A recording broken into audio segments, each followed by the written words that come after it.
हीन भावना कभी आने न दें। ये भी ना हो कि हमारी सेवा छोटी है।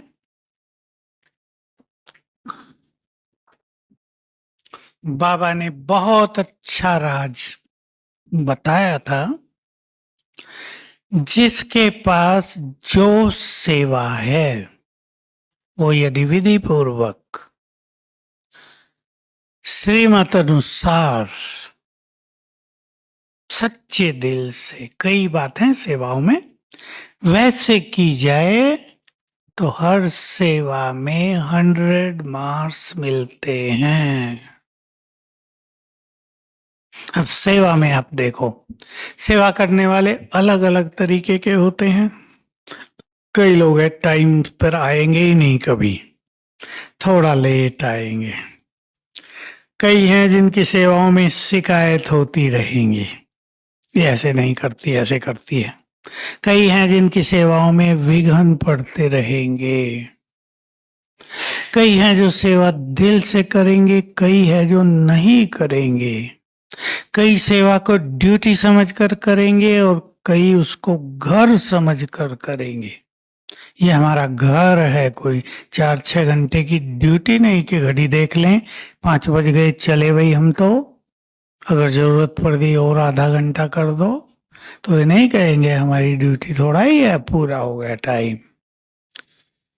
तो सेवाओं में और संतुष्ट कितना करते हैं हम अपनी सेवाओं से। एक की ड्यूटी बाहर गेट पर ही है सिक्योरिटी में, लेकिन वो आने जाने वालों को डांटने लगे तो संतुष्ट होंगे लोग। संपर्क संबंध में सभी हम लोग रहते हैं, कोई भी अकेला नहीं है। संतुष्टता कितनी है और कितना हम करते हैं, इन सब से सेवाओं के नंबर मिलने का आधार है। इसलिए हीन भावना ना आए। एक रोज भाषण करने वाला व्यक्ति, मैं थोड़ा दूसरी बात करता हूं आपसे। एक व्यक्ति रोज भाषण करता है, एक व्यक्ति बहुत सारे सेंटर्स का इंचार्ज है, लेकिन उनमें मैंपन है, वो अपनी अधिकारों का दुरुपयोग कर लेते हैं। या जैसे बाबा कहते हैं भाई मुरली तो बहुत अच्छी चलाते हैं, योग नहीं रखते, ऐसी स्थिति है तो उनके नंबर कम होंगे। मान लो उनमें थोड़ा भी अभिमान है और लोग उनसे असंतुष्ट रहते हैं। अब उनके पास 10-20 सेंटर तो हैं, लेकिन सेंटर विघ्नों से भरे हुए हैं। ये सब बाबा के महावाक्य है, मैं नहीं सुना रहा हूं। तो बाबा ने कहा था अगर तुम्हारे 50 सेंटर हैं और वो विघ्नों में हैं, और तुम्हारे पास 5 सेंटर हैं वो निर्विघ्न हैं, तो 5 वालों का भाग्य ज्यादा होगा। ये गुह्य गति है।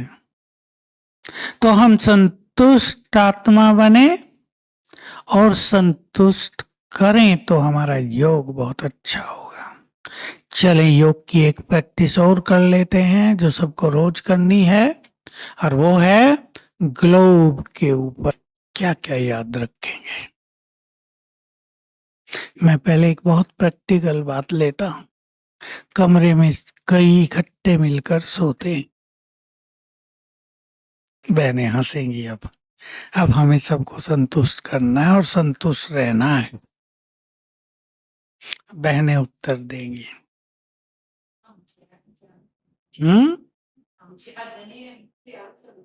चार संतुष्ट हैं। कैसे संतुष्ट रहते हो? योग भी करते हैं, मुरली पढ़ते हैं। एडजस्टमेंट, एडजस्टिंग नेचर सबसे सुंदर धारणा है संतुष्ट करने के लिए, संतुष्ट रहने के लिए एडजस्ट होना। अब 4 कमरे में रहते हैं, हम लोग 5 रहते थे मधुबन में, जब तक मैं रहा तो 5 रहते थे। देखो क्या क्या होता था। एक व्यक्ति को रात को रेडियो के गीत सुन के ही नींद आती है, हमारे कमरे में। दूसरा व्यक्ति बातूनी है थोड़ा, वो आएगा, 10 बजे तक क्लास होती थी, 10 बजे के बाद ही लोग जाते थे, वो बातों में लग जाएगा। हमें शांति योग करना है, किसी को सोना है जल्दी। तो मैं तो एक ही विधि करता था, मैंने नियम बना लिया था 10 से 11 रात को ट्रेनिंग क्लास की छत पर। अब तो सोलर लग गया, तब खाली था। 1 घंटा आनंद। तो उनका रेडियो बजाना या बातें करना मेरे लिए बहुत फायदेमंद हो गया। वो क्रम मैंने 16 साल रखा, बहुत काम आई मुझे वो चीज। दूसरी बात बताऊं आपको, एक अनुभव की बात। हम लाइट हाउस में रहते थे ऊपर, तो आगे जो बरामदा है ना वो खुला था, उधर भी दरवाजा नहीं होता था विशाल भवन की तरफ। तो बरसात में, इस साल की बरसात तो बड़ी सुंदर है, आप लोगों का भाग्य है शायद, नहीं तो तूफानी। अब तो बरसात होती है, धूप निकल जाती है, तो देर में पता ही नहीं चलता कि आज रात को बहुत तेज बारिश हुई है, किसी को पता नहीं चला। तूफानी बरसात, हमारे बिस्तर गीले, बादल कमरों में, गीलों पर ही सो जाते थे, खटमल होते थे बहुत, गीले में खटमल होते हैं ना। तो कोई व्यक्ति रात को उठा वॉशरूम जाने के लिए, दरवाजा खुला, खोल के गया। अब ठंडी हवा आ रही है, मेरी खाट सामने ही थी। अब मैं उसे लड़ूं या चुपचाप उठ के बंद कर दूं, क्या करना चाहिए? लड़ूंगा तो ना उसको नींद आएगी, ना मुझे सवेरे भी योग नहीं लगेगा। तो मैं करता था, ठीक है, बंद किया। एडजस्ट करने की नेचर। दूसरी चीज है दूसरों का भी ध्यान रखना। कई लोग दूसरों का ध्यान नहीं रखते। तीसरी चीज, अब एक प्रैक्टिकल है, सरलता। एक प्रैक्टिकल चीज बताऊं मैं आपको। आजकल कोरोना काल चल रहा है, डिस्टेंसिंग है, लेकिन जब लोग खाने पर बैठते हैं तो खास अगर जगह नहीं है, इधर उधर खिसका के बीच में बैठते हैं, इतना प्यार रहता है ना। अगर आप उन्हें कह दो तो क्या होगा? लड़ेंगे वो आपसे। तुम करो डिस्टेंसिंग, है फालतू चीजें हैं सब। तो क्या करना चाहिए? सहज भाव से रहना। केस होते थे ना इंडिया में, जब ये कोरोना शुरू हुआ तो पुलिस वाला अगर किसी को कह रहा है कि भाई दूर दूर बैठो, तो उन्होंने लड़ाई शुरू कर दी उससे। बहुतों का हुआ है केस शुरू में, तो फिर उन्होंने कहना ही छोड़ दिया। पुलिस वालों की पिटाई हुई, कई जगह तो गोलियां चल गई। तो संतुष्ट करने के लिए दूसरों को समझना और परखना, ये परम आवश्यक होता है। एक और इम्पोर्टेंट चीज कि हमें संतुष्ट करने की इच्छा होनी चाहिए। होनी चाहिए या नहीं? देखो, जब हम यज्ञ में आए, मैं आपको, अब तो हमारा यज्ञ बहुत बड़ा है, खुला है, तो हमारे पास 2 टेलर होते थे, छोटी मशीन हाथ वाली। ये मोटर वोटर की मशीन आजकल जो सुंदर है, टेलरिंग डिपार्टमेंट, ये सब नहीं, एक छोटा सा कमरा उनके पास। तो अगर किसी का कुर्ता कहीं से फट गया, तो एक ऐसा था, और वो उसके पास गया, भाई कुर्ता फट गया जरा से, नहीं, बिल्कुल नहीं होगा ये काम, मेरी ड्यूटी थोड़ा ही। दूसरे एक सरदार जी थे, वो थोड़े अच्छे थे, वो सिल देते थे। तो देखो, छोटे से काम से भी, किसी का बटन टूट गया, वो लगाता नहीं था, सुई धागा तो किसी के पास होता नहीं था, छोटी बातें। लेकिन संतुष्ट करने की इच्छा नहीं थी। परिणाम क्या हुआ? ऐसे व्यक्ति को क्या नुकसान होता है? बद्दुआएं मिलती हैं, प्यार नहीं मिलेगा संगठन, और उसका परिणाम यही हुआ, वो यहां से चला ही गया। उसकी ड्यूटी रोटी में आटा बनाने की होती, तब सब लोग मिलजुल के ही काम करते थे। ड्यूटी ड्यूटी नहीं, उसकी ड्यूटी आटा बनाने की होती थी, तो वो केवल 3.5 किलो ही बनाता था। अगर 4 भी बनाना पड़े तो मना कर देता था। बोल दादी बेचारी तंग होती थी। मैंने उसको कहा, मैं आ गया फिर किचन में, मैंने कहा कोई बात नहीं, इसको 3.5 बना लेने दो, बाकी मैं बना दूंगा। कितनी देर लगती है? 5 मिनट का काम। आधा आधा किलो आटा बनाना 5 मिनट भी नहीं लगेगा। छोटी बातें, लेकिन मनुष्य जीवन के लिए बहुत इंपॉर्टेंट। संतुष्ट करने की इच्छा। कहीं हमें आधा घंटा ज्यादा भी काम करना पड़े तो खुशी से करें भाई, सब संतुष्ट तो होंगे। तो बहुत जरूरी है ये इच्छा, दूसरों को परखना। अब जो हमारी अलौकिक बात है वो ये है कि जो आत्मा सर्व ईश्वरीय खजानों से भरपूर होगी वही दूसरों को संतुष्ट कर सकेगी।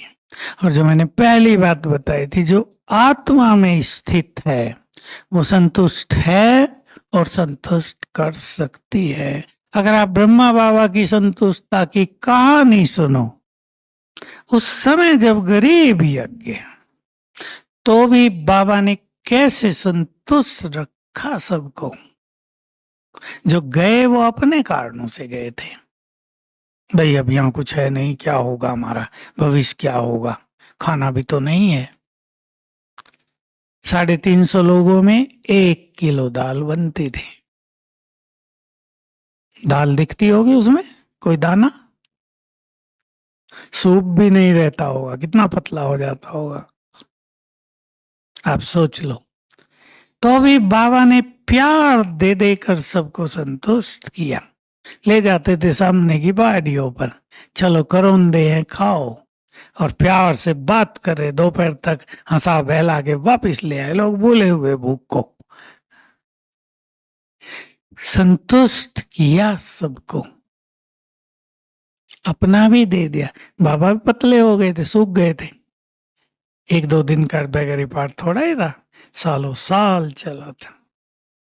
बाबा की फोटो एक बार देखी हमने, वो दिखाते नहीं थे, स्लाइड बनाई हुई थी किसी ने, तो बाबा का हाल कैसा हो गया था। मैं सोचता था ब्रह्मा जो भाग्य विधाता है उसको भी भूखा रहना पड़ा। कर्म गति भी तो है ना, ये कर्म गति भी है। और यज्ञ को, शिव बाबा को अग्नि परीक्षा से भी गुजारना था। सोना निखरता कब है? तप कर। मनुष्य शक्तिशाली बनता है परिस्थितियों को झेल कर। मनुष्य का विवेक जागृत होता है शत्रुओं के बीच रहकर। इसलिए बड़े लोगों ने कहा है 2-4 विरोधी लोग आपके आसपास जरूर होने चाहिए। उसको आप ये ना सोचो हमारी क्या गलती है, क्यों ये कर रहे। उससे अगर आप चाहो तो बहुत शक्तिशाली बन जाओ, आपका विवेक संपूर्ण रूप से निखर जाए। तो बाबा ने भी सबको पूरी तरह संतुष्ट किया था, और कितने प्यार प्यार से सबको सेवाओं में भेजा। जाना थोड़ा ही चाहती थी बहनें, यहीं भूखे रहेंगे बाबा, आपके ही पास रहेंगे हम तो। बाबा कहता है यहाँ खाने को नहीं है, जाओ सेवा करो। नहीं बाबा, हम भूखे रह लेंगे पर रहेंगे आपके पास। प्यार से समझा समझा के, पुचकार दे दे के भेजा सेवाओं में। और बहनों ने भी कितने अभाव में सेवाएं की, कुछ भी तो नहीं होता था। और यज्ञ के प्रति प्यार, जो मिला यज्ञ में भेज दो। 10 रुपए हुए हैं मास में बच्चे, सब भेज दो इधर। मनोदय सुनाया करती थी, तरबूज मिला, किसी ने तरबूज दिया, दिल्ली में वो थी। हम क्यों खाएं, बाबा को भेज देते। अब कैसे भेजें? तरबूज, ऊपर लिख दिया बाप दादा माउंट आबू। नहीं, तब लिखते थे Shiv Baba care of Prajapita Brahma Mount Abu, और तरबूज चढ़ा दिया ट्रेन में। अब सोचो आप, बड़ा तरबूज ट्रेन में चढ़ गया, उसके ऊपर लिखा हुआ है, अब वो आ गया। अब इसी नाम से पोस्टियां आती थी। आखिर वो तरबूज बाबा के पास आ गया। बहुत हंसाती थी मनोहर दादी के हम लोग क्या क्या करते थे। प्यार था यज्ञ से बहुत, कि हम ना खाएं, घी कहीं से आ गया भेजो बाबा के पास। ट्रेन में भी बिना टिकट ही चले आते थे। टीटी को समझा समझा के, हम तो सन्यासी हैं भाई, सेवा में गए हुए हैं समाज के। वो बेचारा 2-4 बार कह के फिर देखता था इनके पास है ही नहीं, तो चलो भाई। कई बार दादी घी लेकर आ गई बहुत सारा बिना टिकट। तो ऊपर की मदद होती है ना बहुत ज्यादा फिर। तो ये प्यार और संतुष्ट करने की इच्छा, बहुत बड़ा डेडिकेशन। इसलिए मैं भक्ति में एक ही बात सुनता हूँ, कहीं भी देखता हूँ। मैंने आजकल खाली था तो श्री कृष्ण का सीरियल देखा। देखा भी इसलिए मुझे बहुत प्रिय लगते हैं उनके डायलॉग्स। मैं इसलिए नहीं देखता हूँ, तो सब हमें पता है सुदामा और उसकी कहानी, लेकिन श्री कृष्ण के डायलॉग्स। कहा, पूछ रही है रुक्मणी कि सुदामा तो जंगल में सो गया है बड़े मजे से। उत्तर दिया है, चैन की नींद वही सोते हैं जो मुझे अपना सब कुछ अर्पित कर देते हैं। अब ये सुंदर, कितना सुंदर डायलॉग है। हम सब तो अर्पित हैं, फिर भी किसी किसी को चैन की नींद नहीं आती ना, क्योंकि अर्पित हुए नहीं है पूरी तरह। तो इस समर्पणता बहुत सुंदर चीज है हमारी। ये हमें निसंकल्प करती है, निश्चिंत करती है। इस पर सभी बहुत अच्छी तरह चिंतन करेंगे और भट्टी करने के साथ साथ सभी आगे का प्लान भी बनाए रखेंगे। हमें अच्छे से अच्छा पुरुषार्थ कैसे करते रहना है। देखो, जितने अच्छे स्थान मधुबन में हैं उतने अच्छे स्थान और कहीं नहीं है बैठने के भी, जहां बहुत पावरफुल वाइब्रेशन से। आपने सुना ही होगा, मैं भी कई बार सुनाया, औरों ने भी सुनाया। रसिया में जब सेवा हुई तो कुछ मनोवैज्ञानिक मशीन लेकर आए थे वाइब्रेशंस चेक करने के लिए। आबू रोड आते ही उनका कांटा आगे खिसकने लगा। ऊपर चढ़े, आबू में पहुंच गए, कांटा पूरी तरह आगे आ गया। मधुबन के गेट पर पहुंचे, कांटे ने जोर से टक्कर मारी लाश में और टूट गया। यहाँ के वाइब्रेशंस को रीड करने का मशीन उनके पास नहीं। उन्होंने बताया था, मुझे याद है, वो शुरुआत थी विदेश सेवा की, कि ये जो पट्टी है झोपड़ी से और शांति स्तंभ तक सड़क बना दो, इस पर संसार के सबसे अधिक पावरफुल वाइब्रेशंस हैं। इस जैसे वाइब्रेशन संसार में कहीं नहीं है। कारण तो हम जानते हैं, जहाँ ब्रह्मा ने तपस्या की, जगदम्बा ने तपस्या की, उनकी दृष्टि पड़ी, वो घूमे यहाँ, उससे बड़े वाइब्रेशंस तो कहीं हो ही नहीं सकते। पहले तो फर्श नहीं था, ये ग्राउंड में जो फर्श है ना नीचे सब जगह, वो नहीं था, मिट्टी होती थी। चलो, तो एक सुंदर प्लान बना लेना अपना। बाबा और मामा जैसी तपस्या हमें भी करनी है और संसार को बहुत कुछ देना है। ओम शांति।